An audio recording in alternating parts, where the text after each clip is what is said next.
લોકશાહી ઇતિહાસમાં બે નામો વિશેષ રીતે યાદ કરવામાં આવે છે, પંડિત જવાહરલાલ નહેરુ અને નરેન્દ્ર મોદી. એક તરફ સ્વતંત્ર ભારતના પાયાનું નિર્માણ તો બીજી તરફ નવા ભારતનું નિર્માણ.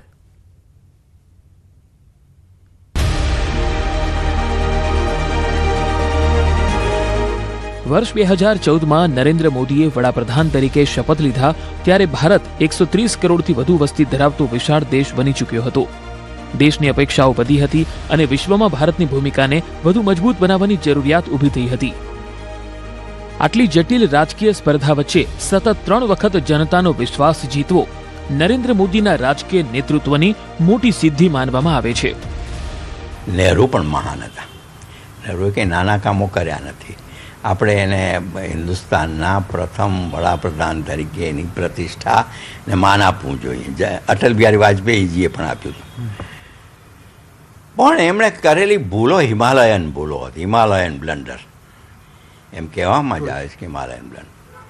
નરેન્દ્ર મોદી એમાંથી શીખ્યા અને શીખીને એમણે એવી રીતે રાજ્ય ચલાવ્યું કે નહેરુ શાસનથી પણ થોડો વધારે દિવસો એમણે લીધા અને હજુ તો આગામી ચૂંટણી સુધી તો એમને જજુમવાનું જ છે. એટલે લોકો જે રાજકીય વિશ્લેષકો છે એમની ચિંતાય કરે છે, ચિંતનય કરે છે અને વિશ્લેષણય કરે છે. પણ એ બધાની બાવજૂદ એ પોતાનું કામ કરતા રહે છે. મોદી સરકારના કાર્યકાળ દરમિયાન લેવામાં આવેલા કેટલાક નિર્ણયો દેશના રાજકીય ઇતિહાસમાં મહત્વપૂર્ણ ગણાય છે.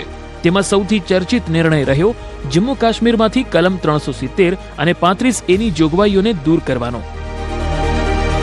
અને જ્યારે ત્યારે કરોડો રૂપિયા હિન્દુસ્તાનના કાશ્મીરની પાછળ ખર્ચાયા છે. અને જ્યારે એની રાજસત્તા ખાસ કરીને અબ્દુલ્લાના વંશજો એને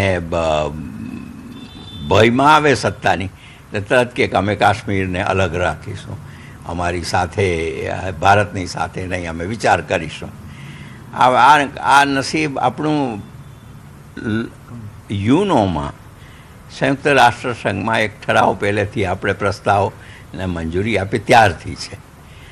આ સમસ્યાનો ઉકેલ નરેન્દ્ર મોદીએ પોતાના રાજ્યકાળ દરમિયાન મજબૂતીથી અને દ્રઢતાથી કર્યો. કોઈ પણ વિરોધ પક્ષ એનો વિરોધ કરી શક્યો નહીં. એ એની વ્યૂહરચના.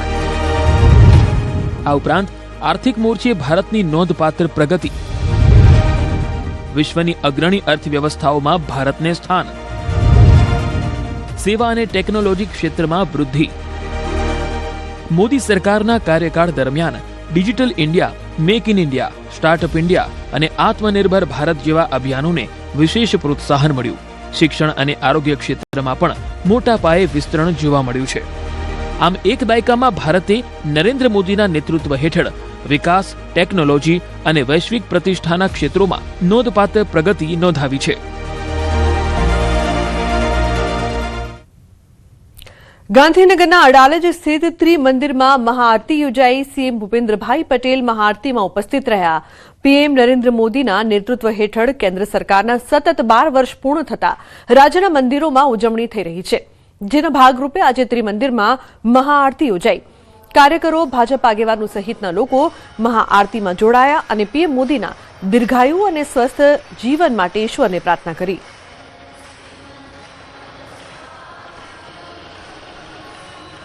ઉલ્લેખનીય છે કે અડાલજના ત્રિમંદિરમાં ભવ્ય મહાઆરતી યોજાઈ હતી. જે પ્રકારથી આપ દ્રશ્યો જોઈ રહ્યા છો, કેન્દ્ર સરકારના 12 વર્ષ પૂર્ણ થતા ઉજવણી કરવામાં આવી રહી છે. ભગવાનના આશીર્વાદ સાથે આ મહાઆરતી યોજાઈ હતી. સીએમ ભૂપેન્દ્રભાઈ પટેલ મહાઆરતીમાં ઉપસ્થિત રહ્યા હતા. તો ગાંધીનગરના અડાલજના ત્રિમંદિરમાં ભવ્ય મહાઆરતી. ઉલ્લેખનીય છે કે કેન્દ્ર સરકારના સફળ 12 વર્ષ પૂર્ણ થયા છે, જેની ઠેર ઠેર ઉજવણી કરવામાં આવી રહી છે. ત્યારે ગાંધીનગરમાં પણ આ મહાઆરતીમાં સીએમ ભૂપેન્દ્રભાઈ પટેલ ઉપસ્થિત રહ્યા હતા. પ્રધાનમંત્રી નરેન્દ્ર મોદીના સફળ સુશાસનના 12 વર્ષ પૂર્ણ થતા મુખ્યમંત્રી ભૂપેન્દ્ર પટેલે તેમને અભિનંદન પાઠવ્યા છે. મુખ્યમંત્રી ભૂપેન્દ્ર પટેલે વડાપ્રધાન નરેન્દ્ર મોદીને દેશના સૌથી લાંબો સમય સેવારત રહેવાના વિક્રમ માટે ગુજરાતના સૌ નાગરિકો વતી અભિનંદન પાઠવ્યા છે.